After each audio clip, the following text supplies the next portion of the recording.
Well,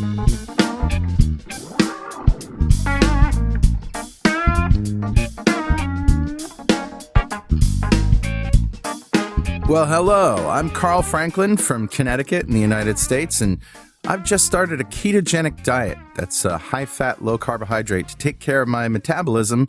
I do have metabolic syndrome, and my doctor approves. Yeah, hi, I'm Richard. I'm Richard Morris in Canberra, Australia. I've been on a ketogenic diet now since April 2014. When I started, I was very sick with complications from type 2 diabetes.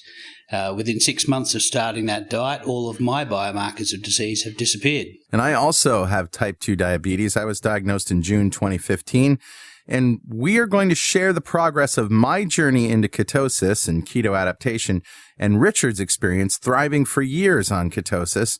And hopefully that might help a few people who are curious about this kind of dietary hacking. Yeah, I should mention we're not doctors and we don't want to give anyone any medical advice, but we're keen to share our own experiences. We're actually both software developers, so we're not afraid of a little technical detail. We've done some research into our own deranged metabolisms and the science behind them. So we hope to share some of that research. Where possible, we intend to put some links in the show notes to cite the research supporting any claims that we make. You'll probably work out pretty quickly that we're both foodies. We're also going to share some of the great food that we can eat on this diet. In every episode, both of us will share a recipe for an essential keto meal that we eat regularly. So let's start episode 1 of Two Keto Dudes.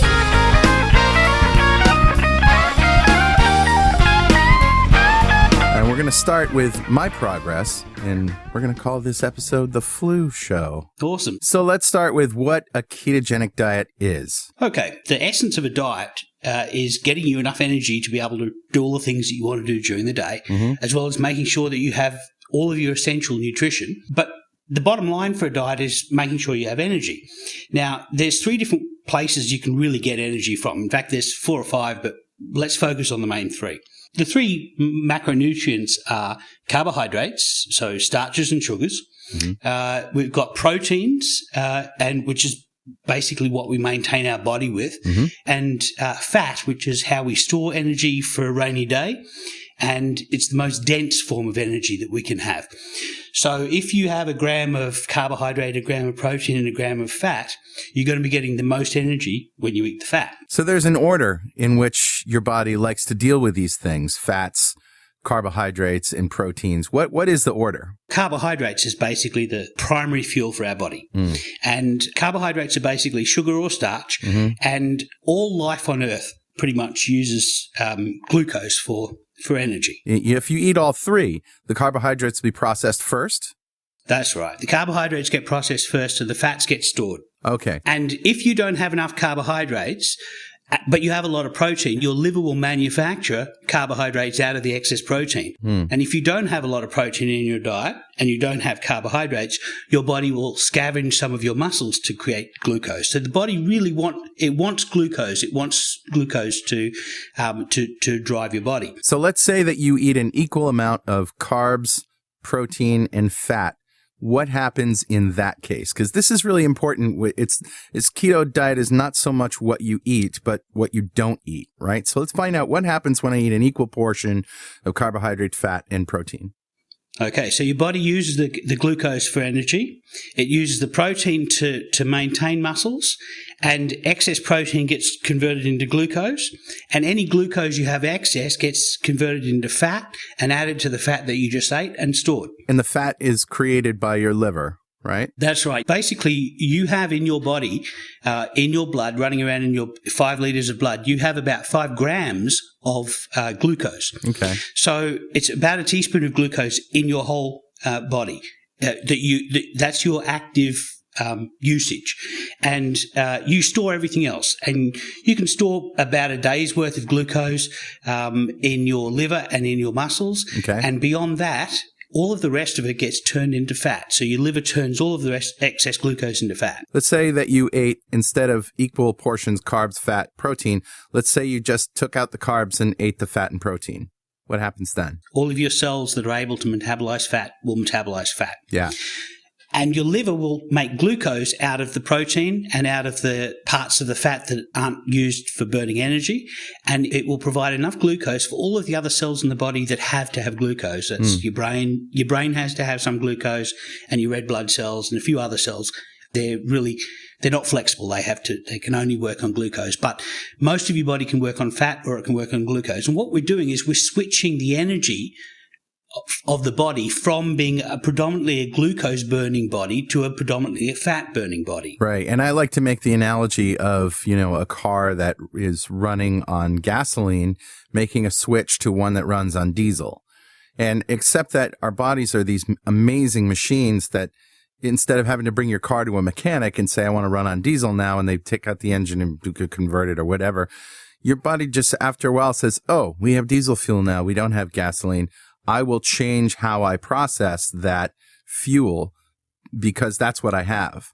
Yes, that's right. So your body basically adapts on the fly to what energy you're giving it. So we're walking around this word called ketosis, which I talked about in the introduction. And this is a word that, at least in the 80s or in the 70s, when Dr. Atkins brought the low-carb diet to the mainstream, a lot of doctors were horrified by that word because they were only used to hearing that in a context of a type 1 diabetic. And a type 1 diabetic, when they have too many ketones, have this toxic state called ketoacidosis. So if there are ketones in the urine of a type 1 diabetic, that's a huge, huge warning flag.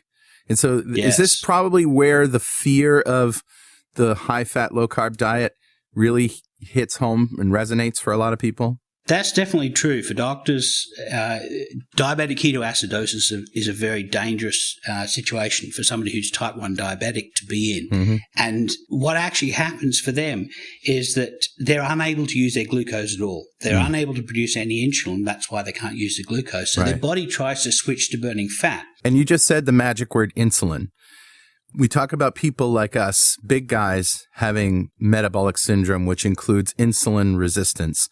And this is one of the things we really want to say. This diet is a corrective diet for people like us who have extra pounds, who have insulin resistance, who have been diagnosed with type 2 diabetes or pre-diabetes. Like this is the corrective diet. And so we don't want to, if you're a 5'4", 110-pound woman who wants to take off 3 pounds, this is not the diet you should be looking at. You already have a very efficient metabolism for burning carbohydrates and fats and stuff. And so let's talk about insulin resistance, because this is sort of the cornerstone of how the ketogenic diet works. And I'll just start by saying insulin is what gets secreted by your pancreas. It's actually the mechanism of how the body uses glucose. And somebody who's type 1 diabetic cannot make any insulin at all. Right. The problem with the type 2 diabetic is we make too much of the stuff. And it fails to be effective, doesn't it? Because typically when you have a sugar spike, your insulin level goes up to take care of it. And in a healthy person, the glucose level in your blood comes down in the end, and then the insulin level comes down because it's done its job. But when we're insulin resistant, you need to produce more and more and more of it to get effect, which is the law of diminishing returns. That effect turns into no effect, essentially. And now your blood sugar is always really high, and that's what's leading you to type 2 diabetes. Yeah, insulin is normally released in a pulsatile manner, short, sharp pulses, and we produce a lot of it. Too much. Type 2 diabetics produce more insulin than most people, and we don't use it very efficiently. And so what ends up happening is we make a lot of it. And the other problem for type 2 diabetics is 3 hours after we eat a meal full of carbohydrates, we've produced so much insulin that it starts driving our blood glucose low to below where the body feels comfortable having it. And then we start getting hypoglycemic events where you basically need to go out to get a candy bar stat because you're so hungry. Right. So it's an extreme on both sides. High blood sugar. It's a roller coaster. Whereas if we were normal, the insulin would secrete, the glucose would immediately come down, and not immediately, but over half an hour or so. And then the insulin would drop back to a normal level. That's right. And so doctors know that high insulin levels is really the reason why we get fat, isn't it? Yeah. When there's insulin in the blood, your fat cells hold on to all the fat and they go grabbing any glucose in the blood and turning it into fat and storing it inside themselves. In a high insulin environment, you hold on to fat, you store all of your fat and you try to consume all of the glucose because the body really emits a lot of insulin when the glucose is too high. And both insulin and glucose are bad to have in large amounts for a long time. Insulin, for example, is a precursor to atherogenic plaques, and one of the reasons why type 2 diabetics have 4 times the risk of having heart attacks of normal population is because of that, because we have high insulin for so long that it ends up doing vascular damage. In fact, most of the problems involving diabetes are all vascular. They're all things like not being able to feel your fingers or losing feet and what have you, and kidneys not working and losing your eyesight. This is all because of vascular problems caused by diabetes. So getting back to this fear of fat, it all comes from one study that was done very early on in the 20th century. And this study essentially made a correlation, not a causal, definition, but a correlation between high fat in the diet and heart disease. Yeah. It basically was called 5 countries, and then it was 7 countries, and it looked at countries that ate a lot less fat, like Japan, and then it looked at countries in the West, like the United States and Western Europe and things, and Australia, that did consume a lot of fat in their diet. And the conclusion was that if you eat fat, you will be sick. They did not account for, let's say, the Inuit, Eskimo people, who live completely on fat and protein and have no obesity and no heart disease, essentially, and the Maasai, the African warriors who simply eat meat and blood and no vegetables, and they're like the tallest, thinnest. So now people are saying, oh, well, that's genetics. So studies have been done that separates out by basically taking a Maasai warrior and moving them to Europe or Australia or the United States. I don't remember what it was. But after living in the West, the Maasai would slowly put on weight and become more sick. And so this study, and it was Keys, right? That's Ansel Keys, right? Ansel Keys. And this is the cornerstone of guidelines of the food pyramid, which is mostly grains and all that stuff. And to this day, they are still touting this diet, and yet we're getting sicker and sicker and sicker. And the scientists in the last decade have noticed this and said, well, wait a minute, something must be terribly wrong with this diet that we're missing. Yeah, we're getting more obese, we're getting more heart disease, we're getting more diabetes, we're getting all of these metabolic problems happening. And at the same time, if you look at the stats over the past 40 years, we're eating more carbohydrates because that's what we've been told. Right. You've got to eat a lot of whole grain carbohydrates. Yeah, and less fat. We're eating less saturated fat. We're eating less milk, fat, butter. We're eating less red meat. We're eating more chicken. Lean chicken has gone right up. So here's what the science proves, and we will talk about that in another show.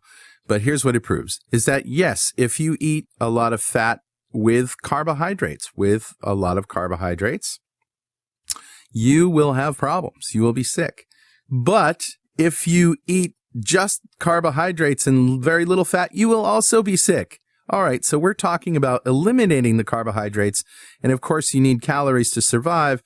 So it comes in the ketogenic diet mostly from fat and some from protein. So that's basically what we're talking about. It turns out, and science proves this, that eating fat does not make you fat. In fact, it's the opposite, as long as you're eliminating carbohydrates. That's right. It kind of makes sense, and we want to leap to an intuitive conclusion that, oh, sure, if I eat fat, I get fat. That really makes sense. Yeah. But if you think about it, if you eat your greens, you don't turn green. But if I eat carrots, I might turn a little orange. You might turn a little orange, yeah. The reality is, if you eat carbohydrates, you become very good at storing fat. Yeah. If you eat fat, and predominantly fat, your body adapts and becomes very efficient at burning fat. We give our body mainly fat. That's where it gets all its energy from. It becomes very efficient at burning fat, and at that point, the body doesn't really care if it's fat that's on your plate or it's fat that's on your love handles that you put on there a decade ago. Right. Our bodies actually are really good at burning fat. That's why they store it for that primary fuel source. So now, in order to get to that state, there's 2 stages, isn't there? The first stage is ketosis. And this is where your body, instead of using burning glucose, will burn the fat either that you eat or, after it's repleted that, it will burn the fat around your midsection. And the byproduct of that is ketones. And ketones are these little things that I think the mitochondria make. But what's the story with that? It's part of the citric acid cycle that in the mitochondria. But basically, when you burn fat for energy, you're burning fatty acids for energy. Mm-hmm. One of the intermediaries that you create are ketones. And normally, most of your cells will burn the whole thing down, and basically you end up with water and carbon dioxide. It's basically clean burning. Yeah. But here's the thing: your brain needs some glucose, and so if you don't eat any glucose, what happens is your liver says, right, we're not eating any glucose. We need to make some for the brain. We're going to draw down all of our storage, and now we've got no storage left. So once our glycogen stores are all empty, the liver says to itself, right, we need to full court press. We need to make energy for the brain. So the liver says, I'm going to convert all the protein I can get hold of, bits and pieces of amino acids and bits and pieces of the triglycerides that is broken down for fat burning, and turn them into glucose. And it makes just enough glucose to keep things going. And that's actually the trick of the ketogenic diet, is the liver is actually doing all of the work of keeping your brain alive. Yeah. But part of the process of making glucose is that the liver doesn't efficiently burn fat, because one of the things that it needs to make that glucose is one of these intermediaries in the fat. One of the chemicals that is part of the process of burning fat, the glucose making part of the liver says, right, I'll grab that because I need to make some glucose. And because that chemical has been taken away from the mitochondria, it now spills ketones because it can't burn them any further. It's stopping the process of burning fat. And your brain can live on ketones, can it? Just like it can live on glucose. In fact, it's probably a more primitive fuel for the brain. It may be the first source of fuel, or the original source of fuel that the brain preferred to use. And so it already knows how to deal with it. Yeah, the ketones actually, they're pretty remarkable things, because they do some things like, first of all, they can supplement the energy for the brain, and they regulate a lot of the brain messenger chemicals. And so, for example, children who have refractory epilepsy are put on ketogenic diets, which basically raise these ketones. And those ketones being available to the brain helps calm down the excitation that is involved with the epileptic process. So also the heart, it turns out that the heart really loves ketones, and the heart is 22% more efficient when fueled by ketones than it is when it's fueled by glucose. That's why you get into the state where where ketogenic diet people have more energy. But let's talk about now the second stage. And this is what a lot of people on low-carb diets fail to get to, is stage 2, and this is called keto adaptation. That's right. So this is where your brain finally says, oh, I'm getting glucose and dribs and drabs. I've been getting that for a while now, and I'm getting mostly ketones. I'm not thinking that we're starving anymore. I will just adapt. I'm going to change over to diesel, right? I'm going to just start burning ketones, and everything's going to be cool. So it takes a while to get there, and you really do have to eat a lot of fat, like a zero carb diet for a couple of weeks to get to that state. And it can take as long as 6 weeks, but typically if you give yourself a month, you're probably there, as long as you haven't eaten, as long as you haven't had a cheat day. And so the reason most people don't get to this state is because of the thing that we're calling this show the flu show, this keto flu. You basically, your body is changing. Your hormones are changing. The way that your liver processes energy is changing. Your heart is changing. Your brain is changing. And so change is good, but, things happen. Diarrhea, constipation, headaches, dizziness, foggy brain.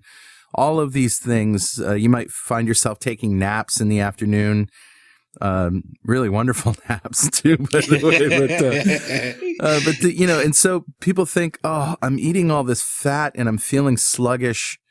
It sort of reinforces that thinking that we've had for years that eating fat makes you fat, and it's going to turn my blood to putty, and it's going right to my, I can feel it in my neck and all this stuff, right?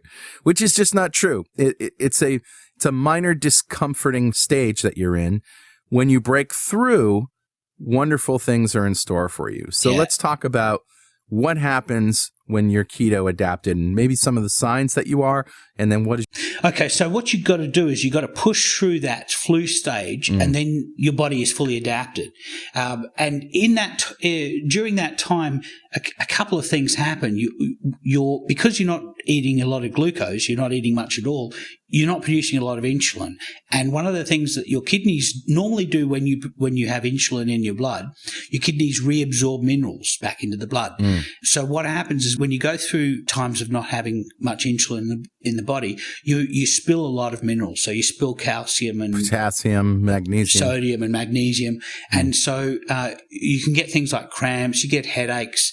The other thing that is interesting is that in the first, and one of the reasons people really like the keto diet but don't stick with it for more than a week, is in the first week you draw down all of your glucose stores. Now, they call it water weight, and the reason is glycogen, which is your storage in your cells, contains it's water 3-to-1, right? There's a lot of water. And so when you deplete that, you just drop, a few kilos, 10 pounds, 20 pounds within the first couple of weeks. And people are like, hey, this is really good. But that happens when you restrict your calories too. Yeah, that's right. But the thing is that people see that they lose about 5 kilos and all of a sudden that, they take a victory lap and go have a nice carby meal. Yeah. And they put themselves right back into the problem again. Right. So you need to push through. Yes. You need to be aware that you're going to have these cramps and headaches, and you need to increase your salt intake. Yeah, and not only increase your salt intake, but take some potassium, magnesium, calcium, the minerals.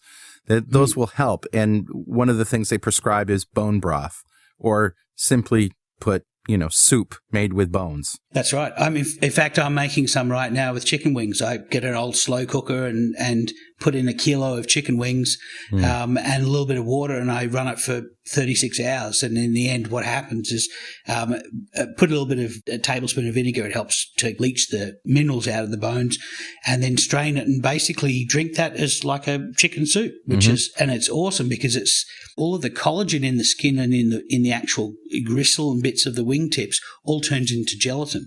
If you take some of this bone broth, put it in a glass and put the glass in the fridge, you come back an hour later, you turn it upside down, and it's just solid. It's just turned to jello. Yeah. So it turned to chicken jello. That's right, yeah. The flavour of that is very, very fulfilling. Yeah. So you'll get moments where all of a sudden you have a lot of energy. Yes. You were saying this to me the other day. Oh, yeah. I don't know what I was doing. I was just sitting at my desk, because that's what I do, and I'm working. And all of a sudden, I just get this urge to run.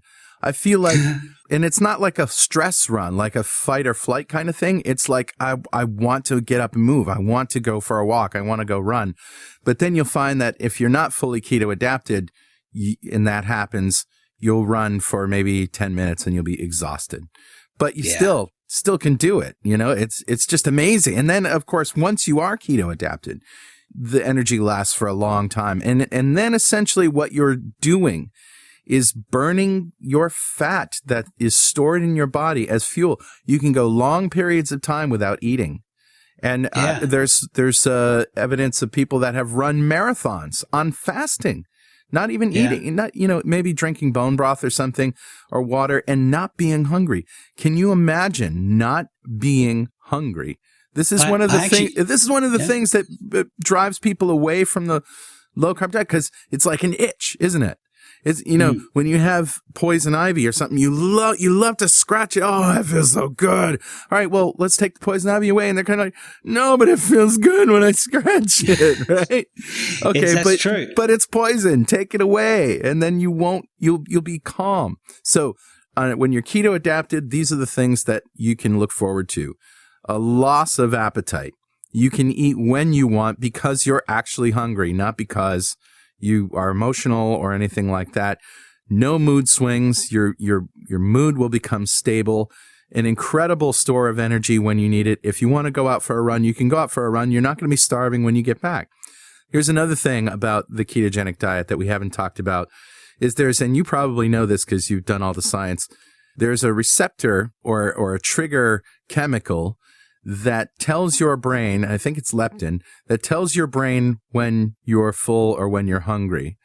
And when you're eating carbs, insulin blocks it. So insulin blocks it. So when your insulin is high, your guts are telling your brain, I'm not full. Keep shoveling stuff in. And the brain never gets the signal. The brain's like, hey, what's going on down there? Oh, looks like you need more food because you haven't said stop. So I'm going to want more food. And this is the carb cycle, right? And people find themselves on this cycle over and over again. And they think they're starving. And, and it feels so good to satiate it with a pizza or a grinder. It's a submarine sandwich. Do we call them grinders up here in the Northeast?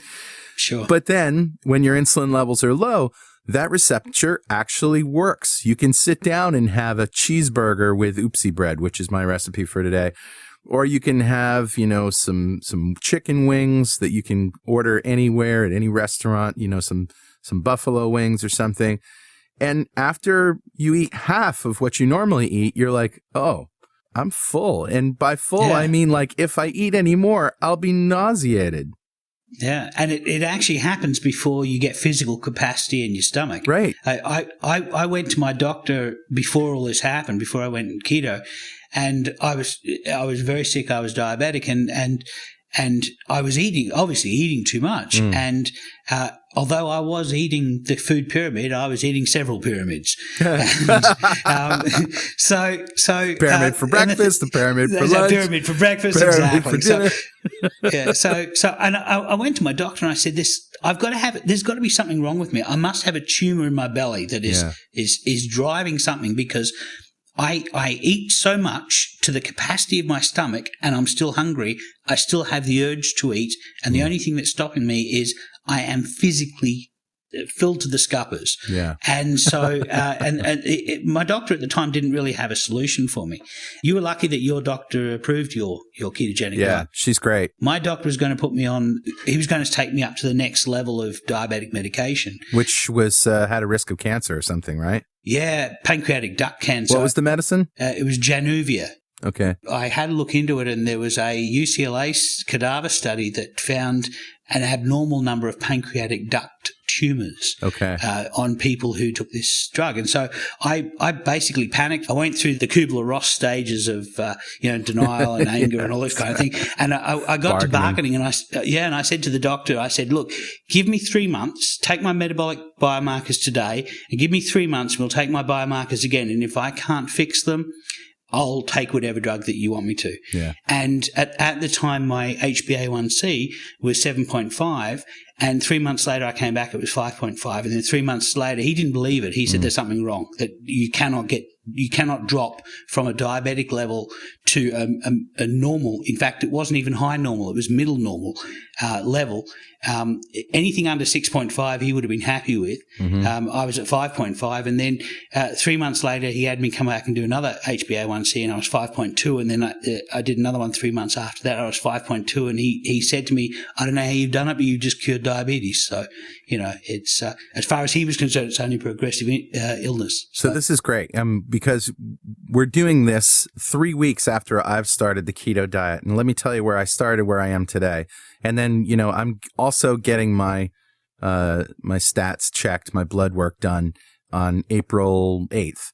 So we'll come back and we'll find out how I did. In June of 2015, I was diagnosed with type 2 diabetes.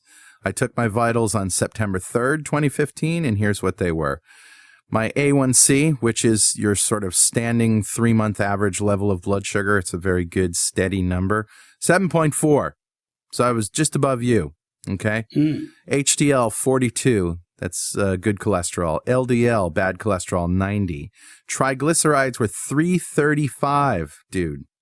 Wow. That's really high. So I'm like in immediate danger of a heart attack, right? Or a stroke. triglycerides are basically fats that your liver has made out of excess glucose. So It's basically worked out you've got enough glucose for your immediate requirements. I'm going to turn everything else into fats. Right. So everything I'm eating is going right to my butt. That triglycerides is telling you you're packing it on. Yeah. So, and my weight was 366 pounds.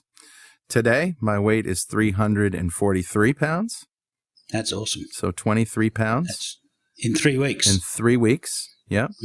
Now we can discount some of that for water weight, but there's maybe 10 pounds for water weight. Yeah. Exactly. And then in the first week, I dropped 10 pounds, and then it slowly came off after that. So there you go. We're going to find, and my blood pressure, 140/72.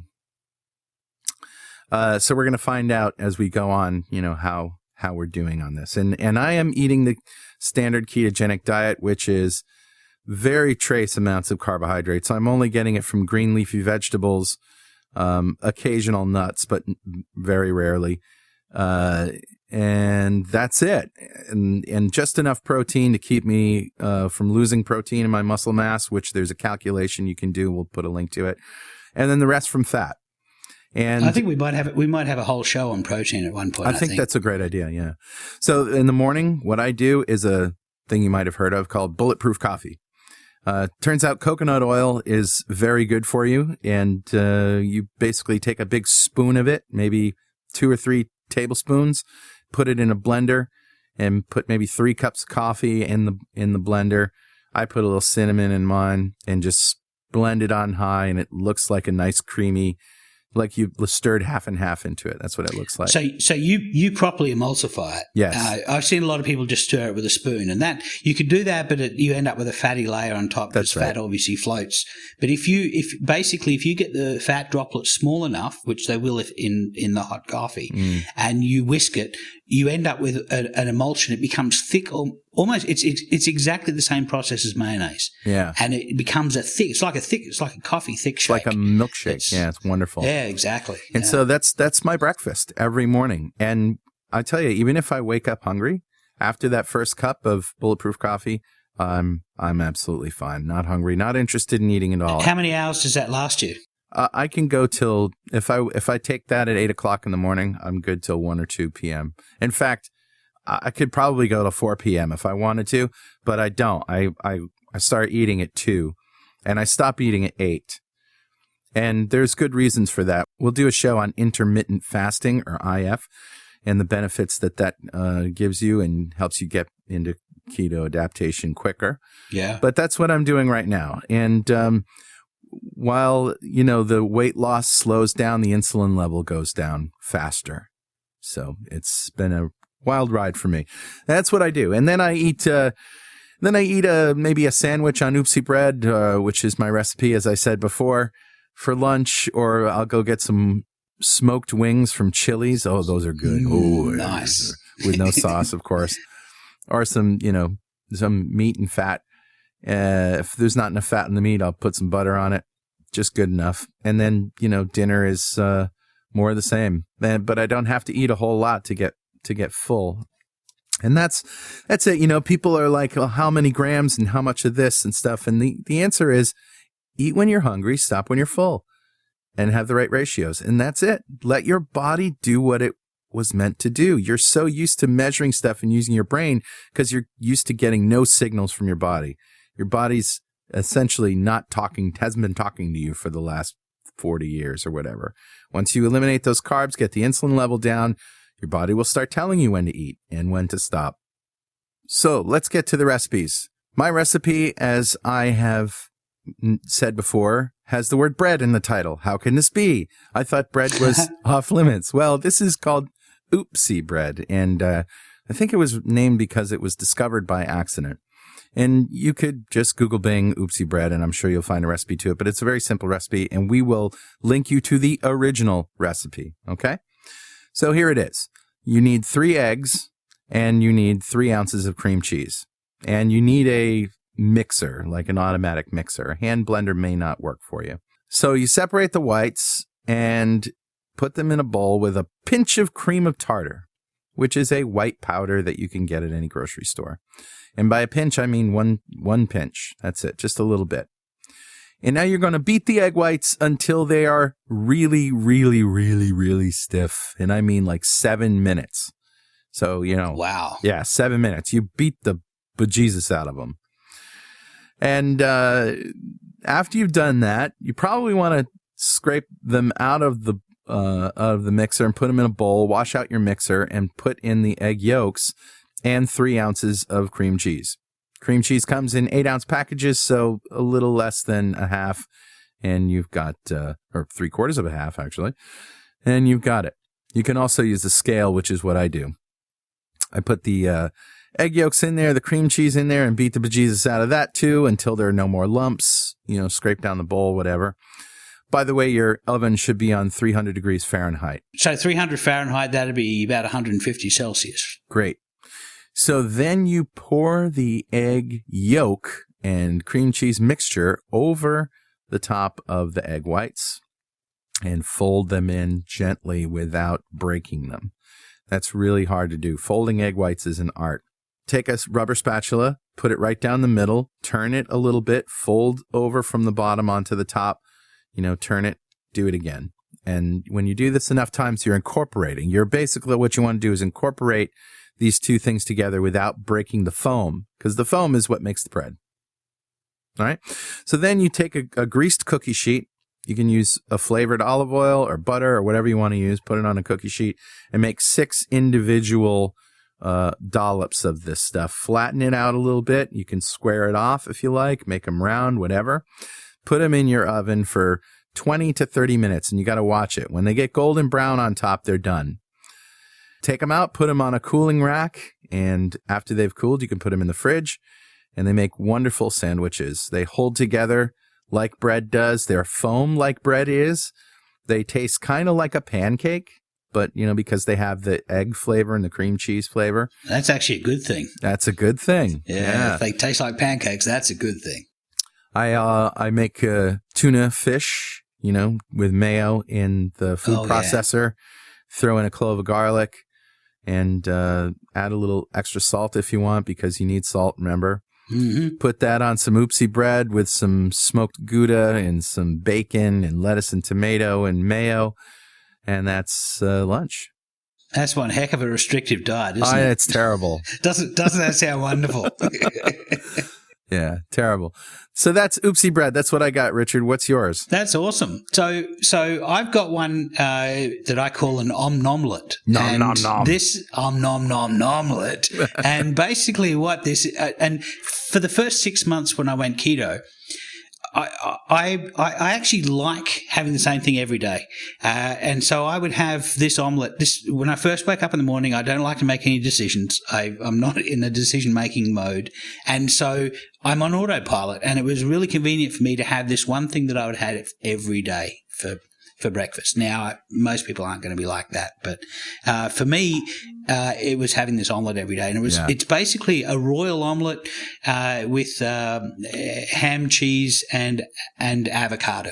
And it's very easy to make. If you have one of those little magic bullet instant blenders, it's a cinch. But you can just use a bowl and a whisk. And it's another egg recipe. So basically, the basis of an omelette is an egg and a bit of cream. And so the way that I make mine, I like to have 1 whole egg and 1 egg white. And I reserve the yolk. And when I get 6, after I've had a week worth of omelettes, I will have 6 or 7 yolks, and I use those to make ice cream. So we'll do a whole show on ice cream. We'll do. I think we definitely should.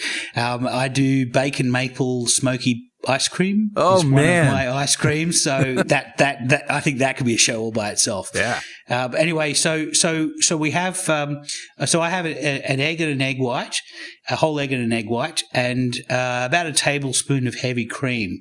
And this is something we get in Australia. We call it pure cream, and I think you call it heavy cream. Heavy cream in America. There's also whipping cream. There's a little bit of difference, but not any difference in carbs.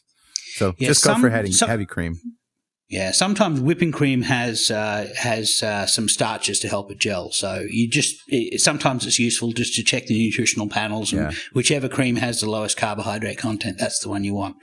So I throw that in a magic blender, in a bullet, and put in a little bit of salt and whisk it up, and I get a hot pan. Now, a lot of people use omelette pans, which are really thin. They got a really thin edge and they're light, so you can flip the omelette very easily. But I really like cooking with a cast iron, so I've got myself an Osfont cast iron. I love cast iron. Yeah, absolutely. So I get that thing rolling. I get it building up a lot of residual heat, and I have a ceramic container on the side of my stove, and every time I cook bacon, all the grease that's left over I pour into that ceramic container. I call that my strategic grease reserve. I love it. So every time I go to start cooking, I don't start cooking with a dry fry pan. So I'll go to the strategic grease reserve and I'll get a teaspoon of old bacon fat and I'll start off with that. And so I'll get the pan nice and hot and the little bit of grease in there, sort of lubricating it nicely. And then I'll pour the eggs in, and I might, sometimes I can chop a bit of parsley or some chives or something just to make it look a little bit fancy. But most times I just put just straight egg and cream. That's great. And, omelets are a palette on which you can put any sort of thing, like a pizza. Yeah. Yeah, absolutely. Now, the one that I predominantly make is ham, cheese, and avocado. And the reason I do that is because I've got an avocado tree.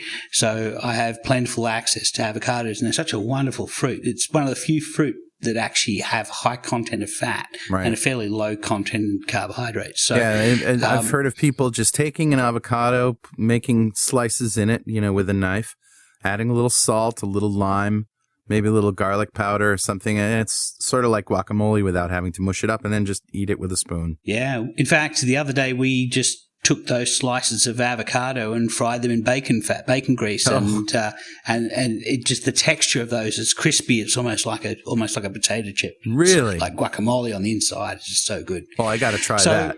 You definitely have to try that. So anyway, so while I'm cooking one side of my omelette, I'll be chopping up, say 10 grams of smoked leg ham, and I'll get 15 grams of grated cheddar, or I'll grate some, and about 20 grams of avocado, and that I find is a nice ratio. And so basically, once the top of the omelette starts to set, so you can see the egg has set, it means that when you flip it, you're not going to have any liquid there. So I use a spatula to flip it over. Basically, you want to get it just when it's set, and that means the base has probably just got to the right consistency. And that means when you flip it, you're not going to get liquid flying everywhere. The bit that you cook first, the one that's closest to the fry pan to start off with, is going to be in the inside of your omelette. So you don't want it really overcooked. You want it to be quite pliable. Got it. And then so you flip it over, and then if your fry pan is a circle, you divide it into thirds, and in the middle third you put all of your ingredients, and then you turn over each of the other sides over the top of the ingredients, and then you just let it sit there for a bit until you feel the base has been cooked enough for your preferences, and then I flip it over again just to get it one more cooking, and then straight onto the plate. Great. And I had that every day for almost 6 months. Sometimes I didn't always have avocado and ham. Sometimes I had leftovers of something we had the night before. As you say, it's a palette. It's a palette that you can make whatever you want on. So, Well, Richard, before we sign off, just tell us briefly how much weight you've lost and how long it took. Okay, so I started out at 300 pounds. I'm obviously I'm Australian. I lived in America for 10 years, so I'm totally screwed up when it comes to weights and measures. But I was about 300 pounds. In the 6 months, I lost about 70 pounds. Wow. And I've put on about 10 pounds in the over a year since. In April, it'll be 18 months since. So it'll be 2 years on the diet. The first 6 months, as I say, lost all my weight, and then other people who did it with me, like my partner Julie, she lost weight continuously for 2 years, and she lost less than me. Right. She doesn't have type 2 diabetes, so her particular her response to the diet was entirely different to my response to the diet. Well, that's great. I guess we'll leave it right there for today. Thanks for listening to Two Keto Dudes. You can check us out at twoketodudes.com, and we will post all our show links and notes there, and we'll see you next time. See you next week, Carl. Bye.